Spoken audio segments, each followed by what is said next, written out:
పాకు చెట్టుని పోలి, కాకపోతే ఈ ఆకుల్లో మధ్యలో కాస్త వైట్గా అనిపిస్తుంది అనమాట.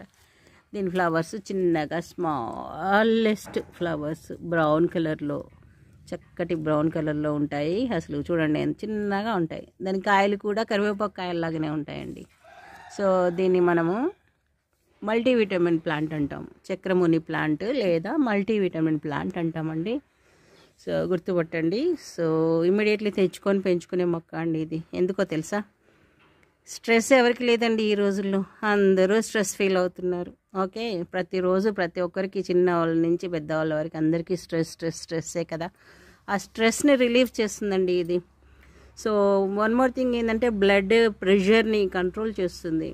ఓకే, హీమోగ్లోబిన్ ప్రాబ్లంగా ఉంటే కనుక దాన్ని కూడా సెటరేట్ చేస్తుంది. ఇంకా ఇమ్యూనిటీ బూస్టింగ్ అండి, యాంటీ ఆక్సిడెంట్ అండి. సో ఇంకా మీకు దీంట్లో విటమిన్ ఏ ఉంటుంది, విటమిన్ సి ఉంటుంది, విటమిన్ ఈ ఉంటుంది. ఓకే, డైజెషన్ పవర్ సెట్ చేస్తుంది. మీకు ఇంకా బోన్స్ని స్ట్రాంగ్గా చేస్తుందండి. మీకు తెలుసా విషయం?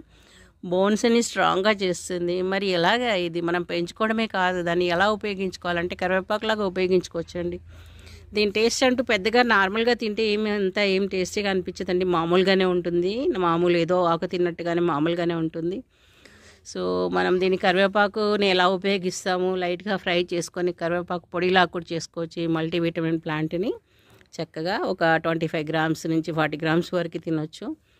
సో పొడి చేసుకొని రోజు ఒక 2 ముద్దలు ఈ పొడితో తింటే కనుక చాలా బెనిఫిట్ ఉంటుందండి. సో ప్రతి ఒక్కరికి చాలా ఉపయోగమైన మొక్క అండి. సో దీంట్లో ఖనిజాలు ఉంటాయి, సో మినరల్స్ ఉంటాయి, విటమిన్స్ ఉంటాయి.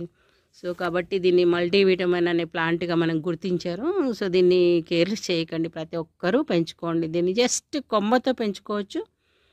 ఓకే, లేదా దీని గింజల పడి కూడా చాలా వస్తాయండి. నా మ్యానుఫ్యాక్చరింగ్ యూనిట్లో అయితే ఎప్పుడో ఒక 5 years అయిందండి. ఒక మొక్క పెట్టాను జస్ట్ చిన్న తొట్టులోనే, అదంతా మరి గింజలు పడ్డాయో ఏమో తెలియదు. ఎన్ని చుట్టుపక్కల కరివేపాకు చెట్లు ఎలా వస్తాయి అలాగే మొక్కలన్నీ వచ్చున్నాయి. ఇంకా ఎవరు అడిగినా కానీ తీసుకుని వెళ్ళిపోతూనే ఉంటారు తీసుకొని. సో ఇది నేను ఇంట్లో పెట్టుకున్నాను అనమాట, పైన మిద్దె తొట్లో పెట్టుకున్నాను. చిన్నగానే ఉంది, ఫాస్ట్ గ్రోత్ ఇది. అసలు మొన్న ఈ మధ్యనే పెట్టాను, ఒక 15 days అయి ఉంటుంది బహుశా. చిన్న మొక్క పెట్టాను, ఇంత పెద్దగా అయింది. గుర్తుపట్టండి, అందరూ తెచ్చుకోండి, అందరూ పెంచుకోండి. ఓకే, ప్రతి ఒక్కరి ఇంట్లో ఉండాల్సిన మొక్క.